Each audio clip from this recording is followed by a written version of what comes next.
Les matins de France Culture.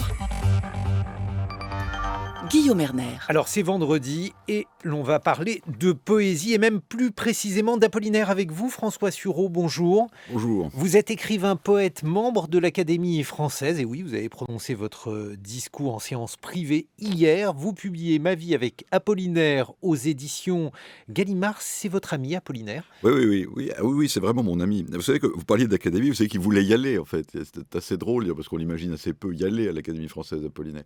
Il voulait y aller et c'était pour lui une revanche, une réparation. C'était quelqu'un qui avait été méprisé, arrêté, jugé à raison de ses origines étrangères au moment du vol de la Joconde, qui s'en était tiré ensuite par l'engagement, par les blessures, mais il y avait quelque chose de très, très touchant chez lui dans sa relation avec la France. Il voulait aller à l'Académie française un soir à dîner, il en parle, et un de ses amis, qui était Max Jacob, qui est un autre personnage extraordinaire, lui dit « Mais tu rigoles, tu n'as pas besoin de ça, tu es au-delà de ça. La vraie éternité, la vraie immortalité t'est promise. » Et Apollinaire est tout à fait fâché, lui file une paire de claques. Et j'ai souvent pensé que s'il avait vécu, il est mort très jeune. On n'imagine pas qu'il est mort plus jeune que Rimbaud. Il est mort à 37 ou 38 ans. Et en effet, il aurait probablement... Voilà, Il est mort de la grippe espagnole, il faut le rappeler. Il est né en 1880. Absolument. Donc il est mort de la grippe espagnole après avoir combattu. Après avoir combattu, après s'être fait trépaner, parce qu'il avait pris une belle Minerve et l'enfant de ma tête, une étoile de sang me couronne à jamais, après avoir pris un éclat d'obus dans la tête, alors qu'il lisait le Mercure de France dans une tranchée. Et en fait, Apollinaire, c'est très étrange parce que je l'ai aimé, comme beaucoup de gens, comme beaucoup de Français. Je suis laid par hasard à cette heure et vous belle, ou bien surtout... j'ai cueilli ce brin de bruyère, l'automne est mort, te souviens-t'en, nous ne nous verrons plus sur terre. Odeur du temps, brin de bruyère, et souviens-toi que je t'attends. Alors j'ai connu Apollinaire comme ça, et puis Les Migrants de Landor Road, et puis La chanson du mal-aimé, bien sûr. Et puis il y a un moment où je me suis mis à découvrir sa vie, et là j'ai découvert que cet homme, au sentiment duquel je m'étais assimilé, était aussi éloigné que moi qu'il n'était possible. On le disait fils d'un évêque monégasque, en fait il était fils d'un officier italien en rupture de ban et d'une dame qui était une demi-mondaine, pour parler gentiment. Il a parlé d'abord polonais, puis italien, et puis ensuite français. Il était précepteur dans des familles C'est ça qui est le plus étonnant. Il y a peu d'exemples, peut-être Sioran, de gens qui aient écrit le français à ce point, alors que c'était pas du tout... Non, c'était pas lui. Il raconte une histoire. Il avait une amie qui s'appelait... D'abord, il y a des choses très touchantes chez Apollinaire, mais il avait une amie qui s'appelait Louise Faure-Favier. Louise Faure-Favier était la première femme journaliste. Et alors, Louise Faure-Favier a raconté ses souvenirs. Et Apollinaire lui racontait que quand il était arrivé en France au début, on l'envoie à l'école, à Nice ou à Monaco, je ne sais plus, on l'envoie à l'école, et puis on lui fait une dictée, et dans la dictée, il y a une phrase, il s'agit d'un orateur, « Ayant parlé, il se tue ». Et Apollinaire, qui entend « il se tue » TUE, se dit qu'il faut absolument appartenir à cette nation dans laquelle les orateurs se tuent physiquement après avoir parlé. Donc il était vraiment... Alors, puisque vous parlez d'orateurs, puisqu'on a parlé d'Académie française, pourquoi y être rentré? Alors, vous donnez une partie de l'explication. Apollinaire voulait y entrer. Ouais. Vous, François Sureau, vous y êtes entré hier. Pourquoi? Écoutez, je vais vous dire, je crois qu'il y a plusieurs familles d'esprit. Et il y a une famille d'esprit qui est une famille assez, comment dire, généalogique, sensible à l'incarnation. Les Russes sont comme ça, par exemple. Les Slaves sont souvent comme ça. Je me souviens quand j'ai été visiter l'Ukraine il y a longtemps, comme ça, j'arrive à Kiev et je voulais voir la maison de la descente Saint-André où Bulgakov a écrit La Garde Blanche. Alors donc je sonne à toutes les portes et puis je finis par tomber sur une famille qui habitait là, dans l'appartement, et qui avait presque tout conservé. Parce que pour eux c'était très important, c'était l'endroit où avait vécu Bulgakov. Je pense qu'on n'a pas du tout besoin de l'Académie française pour se souvenir, pour aimer la littérature, mais il y a des familles d'esprit dont je fais partie, pour lesquelles c'est touchant, c'est important, c'est encourageant. Hier, j'ai été prononcer mon discours d'installation là, devant les membres de l'Académie, et c'était quand même le fauteuil de La Fontaine. Alors, c'est ridicule, évidemment, je ne suis pas La Fontaine, Mais il y avait quelque chose de magique là-dedans que je trouvais assez consolant. Il y a quelque chose d'enfantin dans le goût de l'Académie française. Vous C'est voyez. peut-être un peu aussi votre côté Apollinaire, parce qu'Apollinaire n'était pas du tout religieux, mais il aimait la religion en tant que signe. Alors il y a Oui. peut-être plus de religion de l'Académie française, mais Bah, le là-dessus, signe demeure. le signe demeure. Et puis, alors il y a quelque chose à quoi je suis particulièrement sensible. Moi, les hasards de la vie m'auront fait passer près de 30 ans au contact d'institutions qui devraient servir à quelque chose et ne servent à rien. Le Parlement, la plupart des cours de justice, le Conseil d'État, le Conseil constitutionnel, enfin, ne servent à rien. Ne servent pas au point auquel La elles... justice, ça sert encore à quelque chose, maître. Quand je dis ne servent à rien, je veux dire ne servent pas au point auquel elles devraient servir. Vous voyez, c'est-à-dire Ne servent pas assez. ne servent pas assez, ne réfléchissent pas assez sur leur fonctionnement, ne réfléchissent pas assez sur leur manière d'être. J'aurais passé 30 ans au contact d'institutions françaises qui sont quand même dans un assez grand état de décadence. L'Académie française, pour ça, c'est merveilleux. Ça ne sert à rien, mais pourtant, ça le fait très très bien. Bien sûr, ça fait un dictionnaire, ça nous donne l'usage de la langue, mais surtout, ça représente quelque chose. Ça représente que nous restons, malgré tout, une nation dans laquelle rien n'est plus important que la littérature. Et c'est quoi la littérature ? C'est ne pas accepter l'ordre des choses, cette formule à laquelle on ne mettra jamais assez d'italique, vous voyez, l'épouvantable ordre des choses. Un écrivain, c'est quelqu'un qui ne s'y fait pas. Et nous avons mis au-dessus de tout, en tant que nation, une espèce de rassemblement bizarre de gens qui ne s'y font pas. Je trouve ça assez sympathique. Alors vous avez été élu au fauteuil de La Fontaine et puis au fauteuil de Max Gallo. Max Gallo, oui. Il faut nous dire ce que vous avez dit sur Max, puisque la séance était une séance privée, et puis peut-être que certaines des oreilles qui nous entendent ne savent plus qui était Max Gallo. François. Max Gallo était le formidable instituteur de la nation française, en réalité. Ça a été le griot suprême, l'écrivain public, quelque chose entre Michelet et Decaux, et qui nous a raconté à nous-mêmes. Et qui nous a raconté à nous-mêmes, non pas dans la déploration, dans la réparation, mais dans la grandeur, le doute, l'espérance. Il y a quelque chose de fantastique dans l'histoire populaire, vous savez, dans l'histoire qui nous fait aimer les grandes figures populaires. Et je ne veux pas parler du roman national, parce que la querelle du roman national est absurde. Au fond, quand vous prenez l'histoire de France, la France a un problème avec le passé. Parce que, en fait, en 89, nous décidons qu'il faut fonder la liberté et la justice sur la récusation du passé. C'est ça notre grande idée.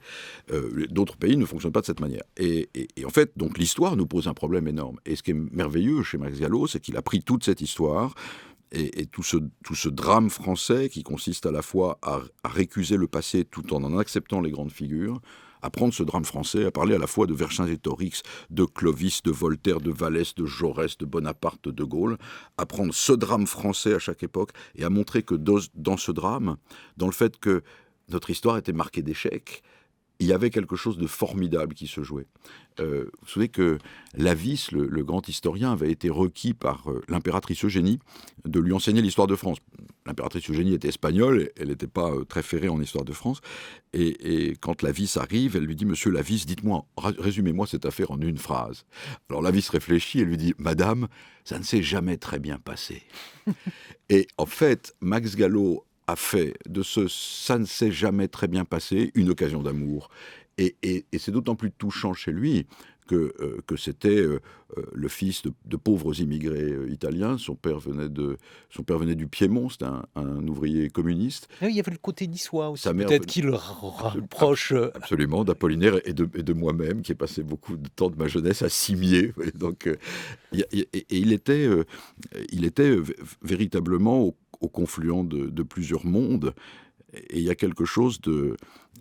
si vous voulez, quand on prend l'histoire, hein, beaucoup d'historiens, au fond, vous avez deux types d'historiens populaires. Vous avez les historiens du « c'était mieux avant », je veux dire ça, vous voyez. Et puis vous avez les historiens de la nunucherie des Théodicées, c'est-à-dire où vous avez l'impression que Clovis prépare André Tardieu et Vercingétorix, Georges Pompidou. Vous avez ce côté que même Mallet-Isaac avait, vous voyez, espèce d'histoire de France qui va culminer dans la République. Gallo est beaucoup plus sensible et beaucoup plus intelligent que ça. Il nous montre une histoire qui à chaque page, à chaque moment, est une histoire extrêmement difficile, mais dans laquelle la France essaye mystérieusement de réaliser un idéal de l'homme inconnu ailleurs sur la Terre. On peut dire que c'est naïf, mais je trouve ça touchant, encourageant et phénoménal. Et puis, il avait un côté absolument ahurissant, c'était un graphomane absolu. Je suis quasiment sûr qu'il écrivait véritablement ses livres. Alors, il était capable Bien sûr. d'user des ramettes de papier en une journée. Vous n'en êtes pas un. Votre avant-dernier livre est un gros livre, mais celui-ci, par exemple, sur Apollinaire, ça n'est pas le cas. François Sureau, le rapport à l'écriture. Bah, c'est une, comment dire, c'est toute ma vie. C'est-à-dire que, en fait, je réalise maintenant que j'aurais jamais fait de métier bien sérieux, enfin, je veux dire, de manière décidée. C'est-à-dire que, vous savez, je suis entré dans la fonction publique parce que j'avais lu Stendhal, être auditeur au Conseil d'État, avoir 20 000 livres de rente et être aimé des jolies femmes, quel grand destin. Donc voilà, puis je me suis rendu compte que c'était pas du tout fait pour moi. Ensuite, je lisais Kessel, à un moment de ma vie, je lisais Kessel, c'était fantastique. On venait de créer la réserve opérationnelle des armées, je me suis engagé dans les armées. Et puis, je m'ennuyais dans la fonction publique, c'était les années 80. Je me suis mis à lire L'Argent d'Émile Zola et à me dire, il se passe quand même des choses dans le monde réel. Et puis à chaque fois de ces allers-retours, j'ai essayé de faire quelque chose en littérature, ce qui fait que le fait d'écrire des livres est devenu pour moi une véritable manière d'exercer la vie par un espèce d'aller-retour incessant entre les livres que j'avais lus et qui m'ont donné envie de connaître l'existence, et l'existence, celle que je l'ai connue, qui m'a donné envie d'écrire des livres. Et en fait, j'aurais passé ma vie dans cet aller-retour qui me convient, je veux dire. Et alors, vous êtes beaucoup penché sur la scène, et il y a un monsieur qui aimait beaucoup la scène, qui a du succès aujourd'hui pour des raisons compliquées, c'est Maurice Leblanc, Lupin. Ça vous parle, Leblanc? Oh bah, mais c'est immense. C'est immense. J'ai commencé à le découvrir, je lisais beaucoup en seconde, en première. À l'époque, quand j'étais en seconde et en première, j'étais en première dans une classe que les bons pères, parce que j'étais chez les jésuites, appelaient encore la classe de rhétorique. La classe de rhétorique, c'est Isidore Beautrelet, qui est élève de rhétorique au lycée Janson de Sailly et qui résout l'énigme de l'aiguille creuse. Leblanc, c'est fantastique pour 2 ou 3 raisons qu'on ne voit pas au premier abord, parce qu'on a un peu l'image nunuche du gentleman cambrioleur, c'est le plus grand des voleurs, vous voyez, enfin, ce côté qui est bien d'ailleurs, hein. Oui, mais c'est un gentleman, enfin bon. Il y a autre chose chez Leblanc qui le rapproche précisément de Max Gallo, assez bizarrement. C'est la victoire sur l'humiliation. L'humiliation, Michel Zinc l'a bien montré dans une très belle préface aux œuvres de Leblanc, l'humiliation est le centre de l'histoire d'Arsène Lupin. C'est la raison d'ailleurs pour laquelle l'interprétation qui en est donnée dans un feuilleton, Dans la série, dans la série est excellente et n'est pas du tout un détournement. Je crois que cette série s'attaque à ce qui est absolument central dans la saga d'Arsène Lupin vu par Maurice Leblanc, qui est le sentiment de l'humiliation. Et ce sentiment déclenche la totalité du reste, les aventures, la vengeance, une espèce de Monte Cristo qui s'en tirerait par la puissance et non pas par l'assassinat déguisé. Enfin, et en fait, sous ce rapport, les aventures d'Arsène Lupin sont la métaphore de la France vaincue de 1870 qui veut passer à autre chose. Donc c'est toute une histoire de la manière dont l'humiliation entraîne de l'énergie, de la création et pour finir du salut.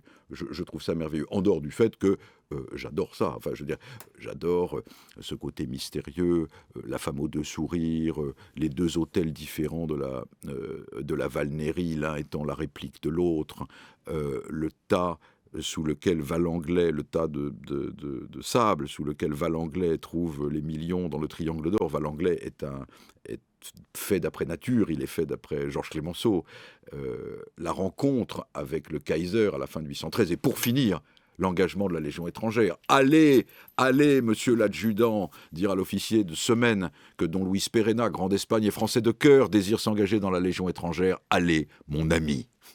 Vous parliez d'humiliation, une autre forme d'humiliation, la gifle infligée à Emmanuel Macron, qu'en pensez-vous ? Ah bah écoutez, je trouve ça évidemment navrant, mais c'est l'ensemble qui me semble navrant. C'est-à-dire que ce qui me semble navrant, c'est que nous ne sommes plus du tout le pays d'Arsène Lupin, pour le coup. Nous sommes le pays qui est pour moitié la République de la gifle et pour moitié la République du spritz. C'est-à-dire que d'un côté, il y a une sorte d'apothéose permanente du ressentiment bas de gamme, et puis de l'autre, les premiers ministres et les ministres se succèdent dans les taverne réouverte en se shootant à coups d'apéritif et en nous expliquant que c'est ça le sens de l'existence de la grande nation que nous étions autrefois. L'ensemble des deux me fait une impression extrêmement fâcheuse, les deux ensemble, c'est-à-dire le mélange du ressentiment et de la platitude, ressentiment de la part des gens, souvent justifié d'ailleurs, et platitude de la part des gouvernants, l'ensemble étant de nature à produire des effets assez délétères.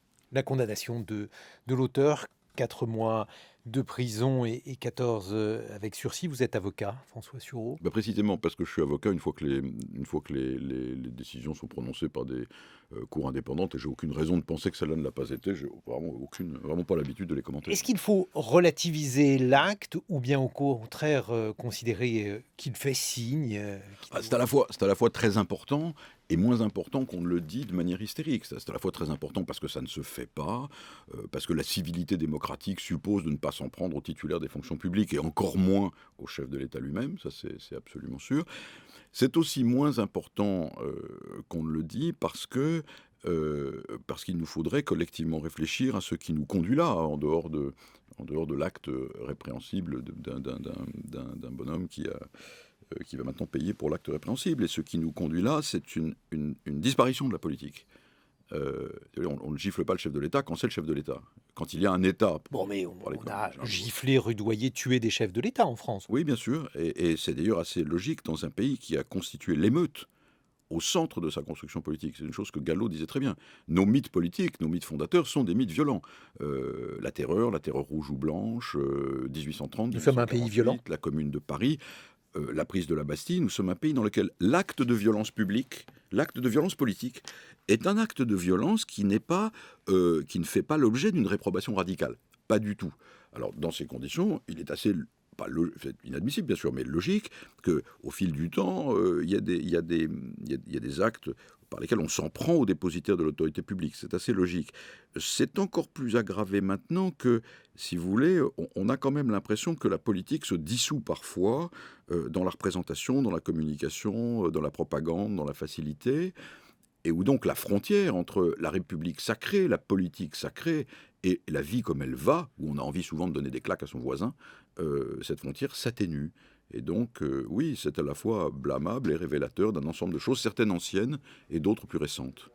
On va continuer d'évoquer les penchants de la France contemporaine, mais aussi et surtout Apollinaire. Ma vie avec Apollinaire, c'est le livre que vous publiez aux éditions Gallimard. François Sureau, on va se retrouver dans une vingtaine de minutes. On parlera d'Apollinaire et puis peut-être, tiens, on l'entendra aussi. Il est 8h sur France Culture. 7h-9h, les matins de France Culture. Guillaume Erner. Et nous retrouvons notre invité, François Sureau, écrivain, poète, membre de l'Académie française. Vous publiez Ma vie avec Apollinaire aux éditions Gallimard. Avec Apollinaire et avec vous d'ailleurs, il est largement question d'armée. On a évoqué le Mali, le retrait de la force Barkhane. François Sureau, votre avis à ce sujet? J'ai l'avis de quelqu'un qui a été très peu au Mali, d'ailleurs plus en Afghanistan ou en Yougoslavie, ce qu'on appelle un exécutant de terrain. Donc j'ai pas si vous voulez, je n'ai pas d'avis, je n'ai pas d'avis géopolitique fondé. Je suis un très mauvais connaisseur de la société malienne, etc. Je voudrais quand même dire quelque chose qui me frappe et qui doit se comparer au déluge de langue de bois que nous allons entendre à partir de maintenant, c'est-à-dire effectivement réorientation du dispositif, la France toujours engagée, enfin ces machins auxquels personne ne croit. Ce qui est très frappant quand même, c'est l'absence complète de réflexion collective et de contrôle parlementaire. Par exemple, j'ai servi en Afghanistan. En Afghanistan, nous avons perdu 64 soldats, 4 dont je me souviens assez bien pendant que j'y étais. Il n'y a jamais eu de commission, non pas d'enquête d'ailleurs, mais de débat parlementaire sérieux en face de la nation sur les raisons que nous avons eues d'y aller, les raisons que nous avons eues de partir. C'est d'autant plus frappant qu'on sait très bien que les talibans vont reprendre tôt ou tard le pouvoir en Afghanistan, et donc au sens propre, notre intervention, qui aura coûté de l'argent, des vies humaines, des souffrances et de la douleur, n'aura servi à absolument rien. On a consacré des centaines d'heures à une cornecuterie comme l'affaire Benalla, mais les raisons de l'engagement et du départ de l'Afghanistan n'ont jamais été traitées par personne. De la même manière en Afrique, les raisons que nous avons d'aller sur place pendant 8 ans, puis d'en revenir, les conséquences que ça peut avoir sur les sociétés locales, les problèmes, y compris moraux, que pose le fait d'envoyer des soldats français défendre des gouvernements qui, globalement, sont tous des gouvernements abjects, qui font le malheur de leur peuple, et dont nous retrouvons les conséquences dans la montagne de Vintimille, quand les gens quittent ces régimes que nous subventionnons, ou qui d'ailleurs nous subventionnent, et que nous soutenons par la force des armes pour venir chez nous. Enfin, tout ça est un très très grand magma d'imposture. Et ce qui me frappe énormément, c'est que ça n'est pas envisagé simplement par notre démocratie représentative. Et puis on parle également d'un lieu que vous connaissez bien, le Conseil d'État. Le Conseil d'État a condamné la technique de la NAS pour les manifestations. Là aussi, qu'en pensez-vous, François Sureau ? Je suis évidemment pour, mais si vous voulez, il faut dézoomer, si je puis dire.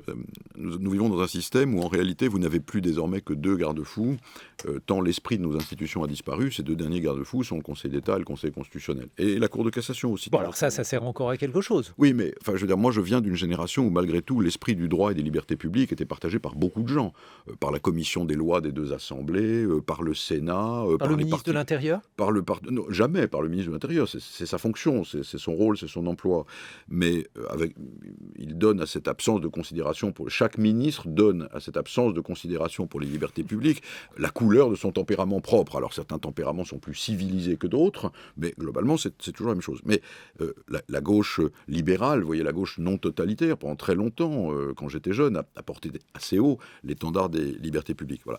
Tout ça a maintenant totalement disparu. C'est-à-dire que la gauche comme la droite change le code pénal tous les 18 mois et passe une loi de sécurité globale tous les ans. On est le seul pays à faire ça dans les pays civilisés tout de même. Et il ne reste plus à la fin que le Conseil d'État et le Conseil constitutionnel pour y faire obstacle. C'est pas très étonnant quand on voit l'impunité avec laquelle on entend régulièrement tout le monde, du ministre au Premier ministre, en passant par le président, les responsables des formations, l'opposition à la majorité, dire que la sécurité est la première des libertés. La sécurité est la première des libertés, voilà. Alors, j'imagine ce que Gallo, dont on parlait, aurait pu penser. Voilà, le pays de Rocroi, de Valmy, de Birakem, et même de Colvézi et du pont de Verbania. Alors désormais, notre truc, c'est la sécurité. La sécurité comme la ceinture, la sécurité comme la politique de l'escargot ou du Bernard l'Ermite. Globalement, nous avons une classe politique qui prétend que le personnage idéal, c'est le lapin de Garenne, celui qui a peur du coup de fusil, et non pas le citoyen libre. Alors, il ne faut pas absolument s'étonner qu'à la fin, année après année, on veuille supprimer ici la liberté de la presse, supprimer là la liberté d'expression. Et le problème n'est pas que les gouvernements veuillent ça. Un gouvernement veut toujours ça. Il veut toujours être le plus efficace possible dans sa défense de l'ordre. Le problème, c'est que nous y consentons collectivement. Et ce qui est heureux tout de même, c'est qu'il existe des corps, d'ailleurs non élus, composés de ces affreux technos et de ces horribles anciens hommes politiques, le Conseil d'État et le Conseil constitutionnel, des corps non élus, des corps non démocratiques, qui sont les derniers à dire « écoutez, non, c'est pas tout à fait ce qu'on a essayé de faire autour des années 1780 ». À propos justement de cela et de ce que l'on peut penser de la situation actuelle, votre Apollinaire, il vous a permis de vivre aussi par temps de pandémie. Cela aboutit aujourd'hui à un pass sanitaire. Qu'est-ce que vous en pensez, François Sureau ?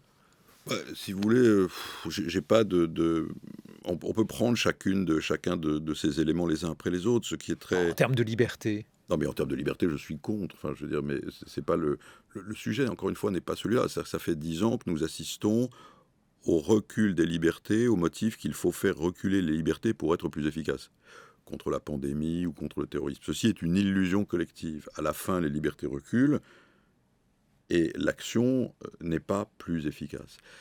Tant que nous n'aurons pas réussi à nous convaincre tous ensemble que ce type de raisonnement est une imposture, nous verrons se multiplier les choses de ce genre. Donc le problème me paraît moins résider dans ces mesures qui sont prises en matière de passe sanitaire, comme en matière de terrorisme, comme en matière d'autres choses, que dans la conviction qui nous habite désormais qu'on ne peut pas être à la fois libre et efficace. Mais vous vous rendez compte du caractère dramatique de ce choix. Si on ne peut pas être à la fois libre et efficace, il est clair que les gens vont renoncer à la liberté, sauf la liberté du spritz, mais qui n'est quand même pas la liberté principale du citoyen français. François Sureau, je vous l'avais promis, le voici, un son exceptionnel enregistré entre 1911 et 1914. Il donne à entendre la voix de Guillaume Apollinaire lisant lui-même le pont Mirabeau. Alors il faut tendre un peu l'oreille parce que la qualité n'est pas forcément celle que l'on peut entendre aisément, mais en tout cas c'est une archive qui a plus d'un siècle. Écoutez. Sous le pont Mirabeau coule la Seine, et nos amours, faut-il qu'ils m'en souviennent, la joie venait toujours après la peine. Vienne la nuit, sonne l'heure, les jours s'en vont de demain. Les mains dans les mains, restons face à face, tandis que sous le fond de nos bras passent des éternels regards longs de silence. Vienne la nuit, sonne l'heure, les jours s'en vont de demain. L'amour s'en va comme cette eau courante, l'amour s'en va comme la vie est lente, et comme l'espérance est violente. Vienne la nuit, sonne l'heure, les jours s'en vont de demain. Passent les jours et passent les semaines, ni temps passé, ni les amours reviennent. Sous le pont Mirabeau coule la Seine. Vienne la nuit, sonne l'heure, les jours s'en vont de demain. La voix de Guillaume Apollinaire, votre réaction, François Sureau? Il y a deux réactions. D'abord, la première réaction, je la connaissais, je l'avais déjà entendue avant. Et il y a deux réactions. La première réaction est une réaction de tristesse. On a l'impression d'un mauvais élève de Mounet-Sully qui découvre un poème d'Apollinaire au théâtre de Montmorillon et qui le lit pour la première fois. C'est pas du tout comme ça qu'on lit, ni vous, ni moi, ni les auditeurs, le pont Mirabeau. On ne le lit pas du tout comme ça. Donc on est surpris par ce côté larmoyant, plaintif, cette diction complètement 1890. Enfin, c'est affreux. Et puis après, on l'écoute plus attentivement et on entend ce qu'il y a derrière. Auteuil, où il a été si malheureux, sa rupture avec Marie Laurencin, c'est ça dont il parle, et on l'entend dans le tremblement de sa voix, on le voit sur le pont Mirabeau, on voit qu'il pense à Marie, on voit qu'il pense à tout ce qui n'a pas été et à ce qu'il était très profondément, c'est-à-dire le mal-aimé, et ça c'est absolument bouleversant. Les femmes chez Apollinaire, Marie, Lou, Madeleine. C'est étonnant. Apollinaire, il est tout à fait d'un côté et de l'autre. D'ailleurs, c'est une des raisons pour lesquelles il me fascine. En matière de femmes, comme en matière de patrie, comme en matière d'art.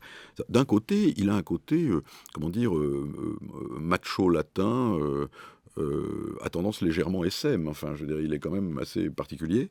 Et puis de l'autre... Tendance partageur également. Voilà, très bon. Et puis de l'autre côté, il est l'un des premiers féministes radicaux quand il publie sous le nom de Louise Lalanne, quand il publie avec Marie Laurencin, quand il fait surtout les mamelles de Tirésias, avec l'obligation faite aux rois d'enfanter, parce qu'il est injuste que les rois n'enfantent pas et que seules les reines enfantent. Enfin, il y a un côté féministe hard chez Apollinaire qui est absolument incroyable. Il est également d'ailleurs l'un des premiers défenseurs de l'homosexualité dans les années 1910, de manière également absolument radicale. Et donc il a un côté, il est d'un côté et de l'autre. D'un côté, ses relations avec les femmes sont des relations assez classiques, où il a le sentiment, en même temps qu'il les trompe, d'être sans cesse abandonné par elles, dans un schéma assez traditionnel, et puis de l'autre, il les voit véritablement comme des créatures de la liberté. Enfin, mais dans sa correspondance avec Lou, il a eu une relation, dans ma mémoire, plus égalitaire que celle que vous évoquez. Alors Lou, bien sûr, oui. Ça dépend aussi, il a pas une... Enfin, je veux dire, c'est pas une pure mécanique. Lou, il était fasciné par Lou sur le plan sociologique. Il y avait plusieurs choses qui se conjuguaient. Il faut rappeler qui était Lou. Alors, Lou, qui s'appelait Louise de Coligny-Châtillon, était une des descendantes lointaines du connétable de Châtillon et de Gaspard de Coligny, le célèbre... Voilà. Apollinaire l'a vu comme véritablement l'exemple type d'une aristocrate libérée de tous les préjugés du temps. Alors, ça lui parlait. Il était lui-même le fils d'une dame d'une très ancienne noblesse polonaise qui avait été réduite à la condition de femme galante par les malheurs de sa vie, mais qui s'est toujours montrée extrêmement rigoureuse et les élevant dans l'honneur, etc. Donc la figure de Lou lui a certainement parlé. Il a été absolument fasciné par elle. Avec un côté égalitaire et également très bref. Elle s'est d'abord refusée à lui, puis donnée à lui à l'hôtel des Trois Empereurs à Nîmes. Et puis ensuite, ils se sont écrits. C'était essentiellement une passion épistolaire. Et puis pour finir, d'une certaine manière, de manière assez cruelle d'ailleurs, alors qu'elle souhaitait certainement continuer à entretenir avec Apollinaire une relation qui n'aurait plus été physique, mais aurait été sentimentale, amicale, mentale, profonde. C'est lui qui s'en est allé vers autre chose, et vers Madeleine en particulier. Les dernières lettres sont assez tristes là-dessus. Il était cruel avec elle, elle était cruelle avec lui. Oui, ils étaient absolument... Elle lui racontait des choses qu'il n'avait pas du tout envie d'entendre ou de lire, plus exactement. Absolument. Elle avait un autre homme dans sa vie, celui qu'on appelle Toutou dans les... Mais si vous voulez, cette incandescence a donné lieu à l'un des plus beaux poèmes jamais écrits par un soldat. Hein. Si je mourais là-bas, sur le front de l'armée, tu pleurerais un jour. Ô loup, ma bien-aimée, et puis mon souvenir s'éteindrait comme meurt un obus éclatant sur le front de l'armée. Un bel obus semblable au mimosa en fleurs. C'est extra. Il envisage sa propre mort. C'est les soleils merveilleux mûrissant dans l'espace, comme font les fruits d'or autour de Baratier. Il parle des explosions du canon. Loup, si je meurs là-bas, souvenir qu'on oublie. Souviens-t'en quelquefois aux instants de folie, de jeunesse et d'amour et d'éclatante ardeur. Mon sang, c'est la fontaine ardente du bonheur, et sois la plus heureuse étant la plus jolie. Ô mon unique amour et ma grande folie. C'est absolument indépassable. Nous sommes très au-delà d'une part du monde actuel. La victimisation, la déploration, Apollinaire est très très étrange parce qu'il est au-delà. Il est au-delà de l'acceptation ou de la révolte. C'est dire ce qui le rend absolument fascinant et pour moi le constitue en une sorte d'exemple, parce que c'est un homme à la fois qui est le soldat amoureux de la douce France, celui qui s'engage, celui qui est fier de sa croix de guerre et de la tenue bleu horizon, et celui qui défend le cubisme malgré tout jusqu'au bout. Il est l'ensemble, il est mélancolique, mais il n'a pas un... Mais il ne concède rien à l'esprit victimaire. C'est un prodigieux exemple d'amour et d'énergie, en réalité. Vous rappelez d'ailleurs que l'on peut dater la modernité, l'irruption dans la modernité, non pas en 1920, mais en 1880. En quoi, justement, avec Apollinaire, entre-t-on dans une écriture que l'on peut qualifier de moderne, François Sureau? D'abord, c'est vrai, ça a été remarqué par plusieurs. On imagine en général que la modernité naît après la guerre. La guerre provoque une rupture morale, d'où jaillira le dadaïsme, le surréalisme, etc. Mais une très grande part des formes esthétiques ont été inventées antérieurement, que ce soit en poésie, dans le théâtre ou même dans le ballet, les ballets russes, il y a tout.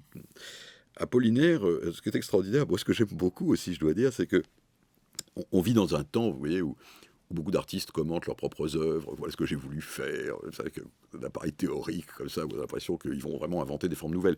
Apollinaire a inventé une forme qui, d'ailleurs, n'a pas entièrement duré en poésie, qui est la forme sans ponctuation, et il l'a inventée absolument par hasard.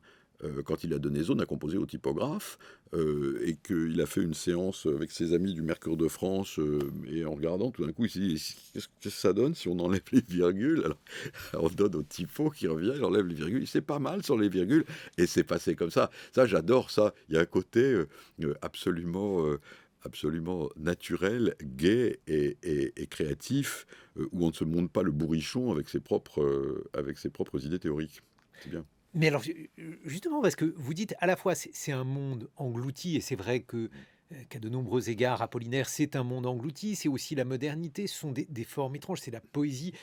J'observais des statistiques récemment, c'est probablement ce qu'on lit le moins, et à l'intérieur de la poésie érotique, les textes érotiques, tout cela, est-ce qu'on peut réussir à le faire vivre aujourd'hui, François Sureau? Oui, ce qu'on peut réussir à faire vivre aujourd'hui, c'est le rapport au monde.